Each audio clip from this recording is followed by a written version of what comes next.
Hari ini kita akan menganalisis dan mencatat bukti transaksi ke dalam jurnal khusus ya. Adapun kompetensi dasar pada pertemuan kali ini adalah menganalisis penyusunan siklus akuntansi pada perusahaan dagang dan membuat laporan keuangan pada perusahaan dagang. Sedangkan indikator pencapaian kompetensinya adalah mencatat transaksi ke dalam jurnal khusus. Tips dan trik untuk menyusun jurnal khusus dengan soal yang acak, nanti akan saya tampilkan soal yang acak, yaitu yang pertama harus kalian identifikasi dulu tiap soalnya. Masuk ke jurnal khusus apa? Jurnal penjualan, jurnal pembelian, atau yang mana? Atau malah justru masuk ke jurnal umum. Jadi pertama itu diidentifikasi. Yang kedua, setelah diidentifikasi selesai, baru memasukkan transaksi itu ke dalam jurnal khusus yang sudah diidentifikasi. Sebelum masuk ke soal latihan, kalian masih ingat ya karakteristik dari tiap jurnal khusus. Yang pertama adalah jurnal penjualan atau JJ, jurnal jual. Digunakan untuk mencatat transaksi penjualan yang secara kredit. Kemudian jurnal pembelian atau JB, jurnal beli, digunakan untuk mencatat transaksi pembelian yang secara kredit. Ataupun pembelian apa saja. Pembelian perlengkapan jika secara kredit pun masuk ke jurnal pembelian. Kemudian jurnal penerimaan kas atau JKM digunakan untuk mencatat transaksi penerimaan uang tunai. Jadi menerima uang masuk ke JKM. Kemudian jurnal pengeluaran kas atau JKK, jurnal kas keluar, digunakan untuk mencatat transaksi pengeluaran uang tunai. Ada satu lagi yaitu jurnal umum atau JU digunakan untuk mencatat transaksi yang tidak bisa masuk pada keempat jurnal khusus di atas. Misalnya seperti kegiatan retur pembelian yang secara kredit ataupun retur penjualan yang secara kredit. Ini adalah transaksi toko sembako Rakajaya bulan Januari 2021 yang akan kita buat jurnal khususnya. Silahkan kalian screenshot dan kemudian kalian catat di buku catatan. Bisa kalian perhatikan dari tanggal 1 sampai 31 nanti, jurnal khususnya itu secara acak. Nah, jika kalian sudah mencatatnya, maka sekarang tugas kalian adalah membuat kolom-kolom jurnal khusus, baik jurnal khusus untuk pembelian, jurnal penjualan, jurnal penerimaan kas, jurnal pengeluaran kas, dan jurnal umum di buku catatan kalian. Nah, kita langsung ke langkah 1, yaitu menentukan transaksi ini untuk dimasukkan ke dalam jurnal khusus yang mana. Saya mulai dari tanggal 1, Tuan Raka menyetorkan uang tunai, dapat uang, JKM, jurnal kas masuk. Dibayar sewa gedung, ngeluarin uang, JKK, jurnal kas keluar. Dibayar uang, membayar lagi, berarti otomatis JKK, jurnal pengeluaran kas. Dibayar lagi sebesar 2.700.000, pasti ini JKK. Dibeli dari toko kasih murah, membeli ada syaratnya, berarti ini adalah jurnal pembelian, JB. Diterima faktur dari CV Andika, berarti kita membeli dari CV Andika secara kredit, pasti masuk ke JB, ada syaratnya ini, berarti kredit. Dikirim nota debit dari CV Andika, ini adalah retur pembelian secara kredit, berarti masuk ke JU.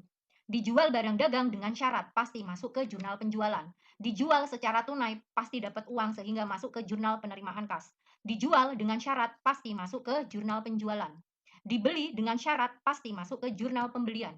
Diterima kembali barang yang dijual pada tanggal 13. Kita cek tanggal 13 masuk JJ, berarti tanggal 16 ini retur secara kredit, berarti otomatis sudah masuk ke JU, jurnal umum. Tanggal 18 dijual secara kredit, nggak usah dibaca yang lainnya, pasti masuk ke jurnal penjualan. Diterima pembayaran, dapat uang, pasti masuk ke jurnal penerimaan kas atau JKM. Dibayar sejumlah kas, uangnya keluar, berarti masuk ke JKK. Lanjut, diterima pembayaran, dapat uang, pasti masuk ke JKM, jurnal penerimaan kas. Diterima uang tunai untuk pembayaran pelunasan, pasti masuk ke jurnal kas masuk, jurnal penerimaan kas. Dibayar sebagian utang, berarti masuk ke JKK karena ngeluarin uang. Dijual barang dagang dengan syarat, ada syaratnya, pasti masuk ke JJ, jurnal penjualan. Dibayar utang, berarti kasnya keluar, masuk ke JKK, jurnal pengeluaran kas. Dibeli barang dagang dengan syarat, ada syaratnya, berarti pasti masuk ke jurnal pembelian. Dijual barang dagang dengan tunai, dapat uang ya, berarti masuknya ke JKM, jurnal penerimaan kas. Dibayar untuk gaji, berarti kasnya keluar, JKK. Dibayar tunai untuk beban macam-macam, pasti masuk ke JKK. Nah, langkah pertama seperti ini. Kalian harus secara spesifik menentukan jurnal khusus apa yang akan digunakan. Seperti itu ya. Lanjut ke langkah yang kedua, yaitu memasukkan transaksi ini semua ke dalam jurnal khusus yang sudah kita analisis tadi ya.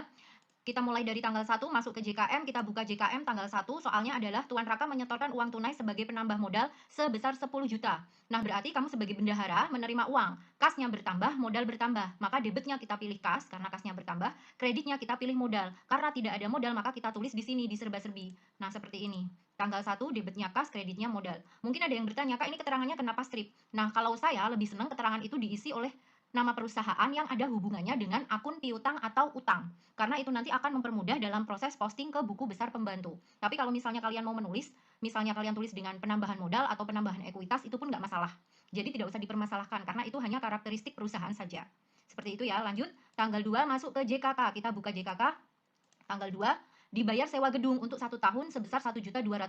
Berarti debitnya kita pilih beban sewa tidak ada berarti kita tulis di sini di akun, kreditnya kas. Nah, seperti ini, kreditnya kas tanggal 2. Lanjut tanggal 3 masuk ke JKK. Kita buka lagi JKK tanggal 3.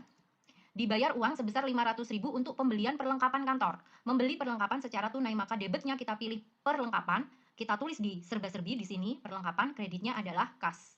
Nah, seperti ini.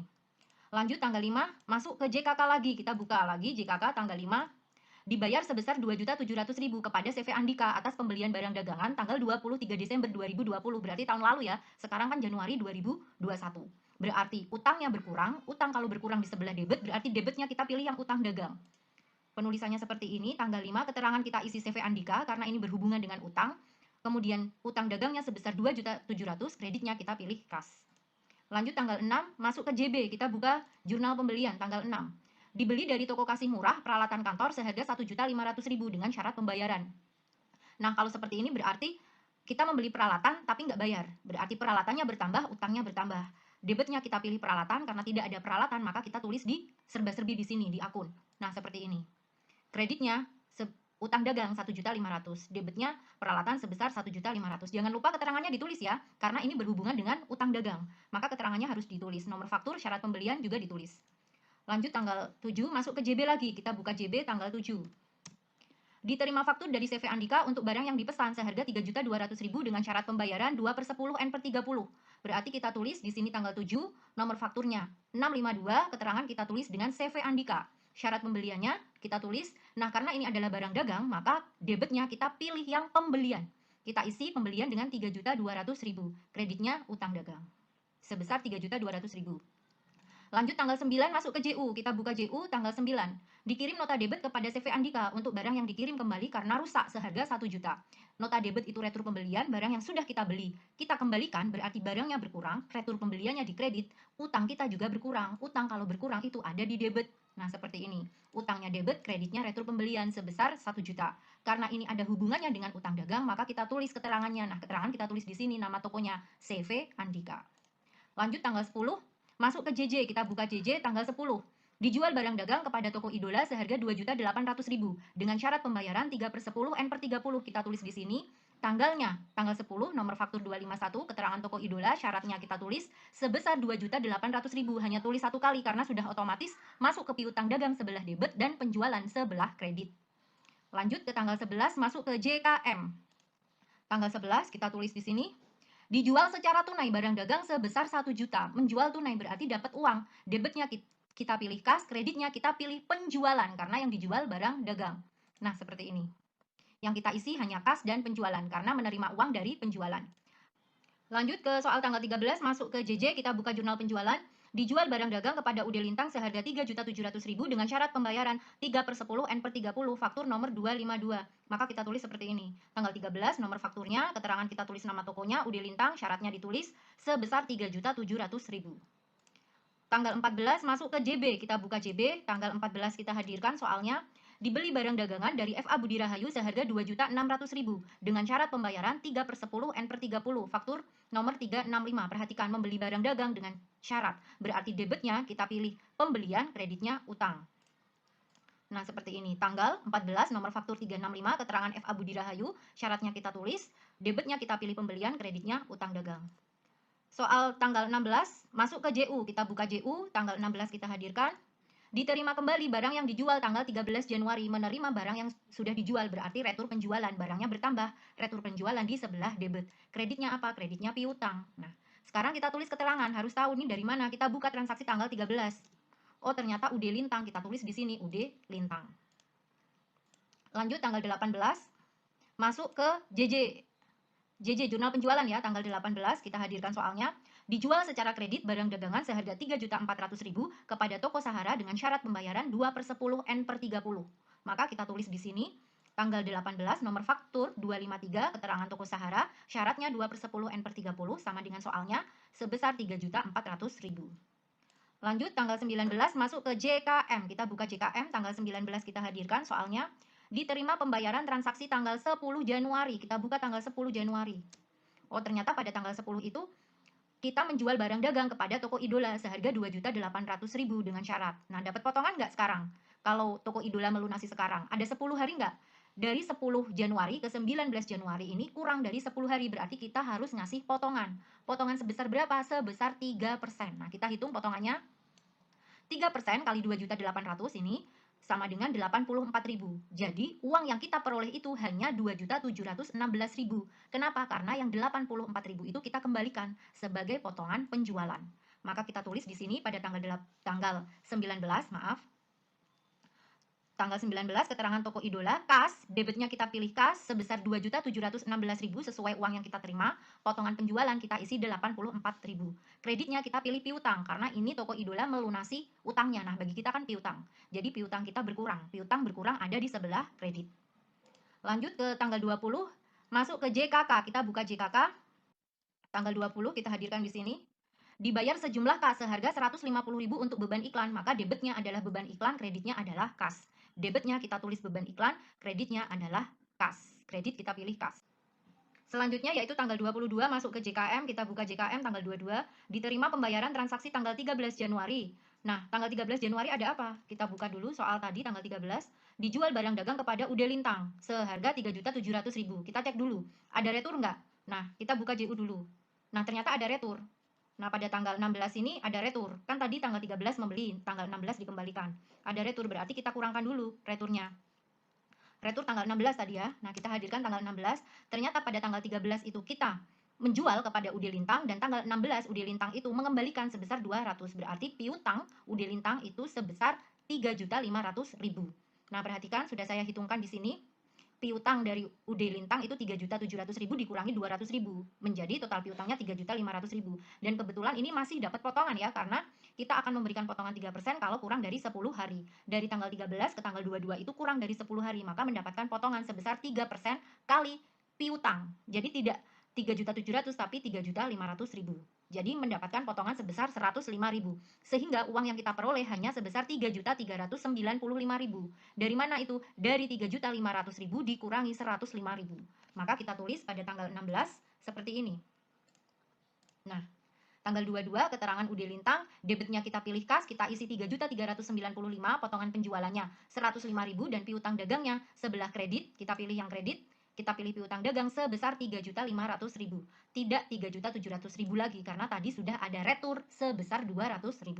Seperti Selanjutnya tanggal 23 masuk ke JKM ya, kita buka JKM tanggal 23, diterima uang tunai untuk pembayaran pelunasan tanggal 18 Januari. Kita buka dulu tanggal 18 Januari ada apa? Ternyata pada tanggal 18 Januari itu dijual secara kredit barang dagangan seharga 3.400.000 kepada toko Sahara. Nah, sekarang pertanyaannya ada retur nggak? Kita cek di JU, ada toko Sahara nggak? Ternyata nggak ada, berarti aman. Nah, pertanyaan yang kedua, dapat potongan nggak? Dari tanggal 18 ke tanggal 23 ini kurang dari 10 hari, berarti berhak mendapatkan potongan sebesar 2%. Oke, kita hitung potongannya. 2% kali 3.400.000, 3.400.000 ini ya, berarti hasilnya 68.000, sehingga uang kas yang diperoleh itu hanya sebesar 3.332.000 karena yang 68.000 itu potongan penjualan. Maka kita tulis seperti ini. Tanggal 23 keterangan toko Sahara, debitnya kita pilih kas hanya sebesar 3.332.000, potongan penjualannya kita isi 68.000. Kredit kita pilih piutang dagang karena ini menerima uang dari pelunasan tanggal 18, berarti piutang dagangnya berkurang. Piutang kalau berkurang di sebelah kredit, seperti itu. Lanjut ke tanggal 24. JKK, kita buka JKK lagi, tanggal 24. Dibayar sebagian utang kepada toko kasih murah atas pembelian peralatan kantor sebesar 800.000. Perhatikan berarti membayar utang. Membayar utang, utangnya berkurang, berarti debitnya kita pilih utang, kreditnya kita pilih kas. Maka kita tulis seperti ini, tanggal 24, keterangan toko kasih murah, utang dagang. Debitnya kita pilih utang dagang sebesar 800.000, kreditnya kita pilih kas. Lanjut tanggal 25, masuk ke JJ, kita buka JJ, tanggal 25. Dijual barang dagang kepada toko idola seharga 2.700.000 dengan syarat pembayaran 3/10 N/30. Maka kita tulis seperti ini, tanggal 25, nomor fakturnya 254, keterangan kita isi nama toko idola, syaratnya kita tulis sama, sebesar 2.700.000. Lanjut tanggal 26 masuk ke JKK, kita buka JKK, tanggal 26. Pada tanggal 26 dibayar utang sehubungan transaksi tanggal 7 Januari. Kita buka transaksi tanggal 7 Januari, ada apa ini? Oh, ternyata pada tanggal 7 Januari itu diterima faktur dari CV Andika untuk barang yang dipesan seharga 3.200.000. Kita membeli seharga 3.200.000. Tetapi sepertinya ada retur nih, kita buka JU dulu. Nah, ternyata benar, CV Andika pada tanggal 9 itu kita mengembalikan barang yang sudah kita beli. Kita tulis di sini tanggal 9. Nah, berarti utang kita yang semula 3.200.000 itu karena ada nota debit kita sudah mengembalikan sebesar 1 juta, berarti utangnya yang tersisa hanya 2.200.000. Utang kita tersisa hanya 2.200.000. Nah, pertanyaannya, kita dapat potongan pembelian nggak? Dihitung ada 10 hari nggak dari tanggal 7 sampai tanggal 26? Ternyata lebih dari 10 hari, berarti kita tidak berhak mendapatkan potongan. Kita lunasi aja semuanya. Tanggalnya kita tulis 26, keterangan CV Andika, debitnya kita pilih utang sebesar 2.200.000, kreditnya kita pilih kas, kasnya hanya keluar sebesar 2.200.000. Seperti itu ya, 2 juta dapat dari mana? Tadi sudah saya singgung, ada nota debit, jadi 3.200.000 ini dikurangi 1 juta. Tanggal 28, masuk ke JB, kita buka JB, tanggal 28. Dibeli barang dagangan dari FA Budi Rahayu seharga 2.200.000 dengan syarat pembayaran 2/10 N/30. Perhatikan, berarti membeli barang dagang. Kita tulis tanggal 28, nomor faktur 369, keterangan FA Budi Rahayu, syaratnya 2/10 N/30. Debitnya kita pilih pembelian karena membeli barang dagang. Barang dagang kita bertambah sebesar 2.200.000. Kita tulis di sini kreditnya utang dagang. Lanjut tanggal 29 masuk ke JKM. Kita buka JKM, kita pindahkan dulu ini. Tanggal berapa tadi? 29 ya, tanggal 29. Dijual barang dagangan secara tunai kepada toko Sahara seharga 1.700.000. Berarti dapat uang, debitnya kita pilih kas, kreditnya karena dari barang dagangan maka kreditnya kita pilih penjualan. Tanggal 29 debit kita pilih kas isi 1.700.000, kreditnya kita pilih penjualan, kita isi 1.700.000. Lanjut tanggal 30 masuk ke JKK, kita buka JKK. Tanggal 30 dibayar sebesar 1.200.000 untuk gaji karyawan, berarti debitnya beban gaji, kita pilih beban gaji. Beban gaji itu kalau bertambah di sebelah debit ya, nah karena tidak ada beban gaji maka kita tulis di serba-serbi di sini. Debitnya beban gaji, kreditnya adalah kas sebesar 1.200.000. Nah, seperti ini. Beban gaji sebesar 1.200.000, kreditnya kas, kita isi 1.200.000. Terakhir, tanggal 31 masuk ke JKK, kita buka JKK lagi tanggal 31. Dibayar tunai untuk macam-macam beban sebesar 150.000. Tanggal 31 itu berarti, nah kita tulis di sini ya, tanggal 31, debitnya adalah beban macam-macam, kita tulis di serba-serbi ya, serba-serbi, kreditnya adalah kas. Nah, seperti ini. Tanggal 31, serba-serbi, beban macam-macam, jumlahnya kita isi 150.000, kreditnya kita pilih kas, kita tulis 150.000. Nah, sudah selesai semua, kita pindahkan transaksinya ke dalam jurnal khusus. Kalau sudah, kita jumlahkan. Guys, ini sudah saya jumlahkan pada jurnal penjualannya, hasil akhirnya adalah sebesar 12.600.000.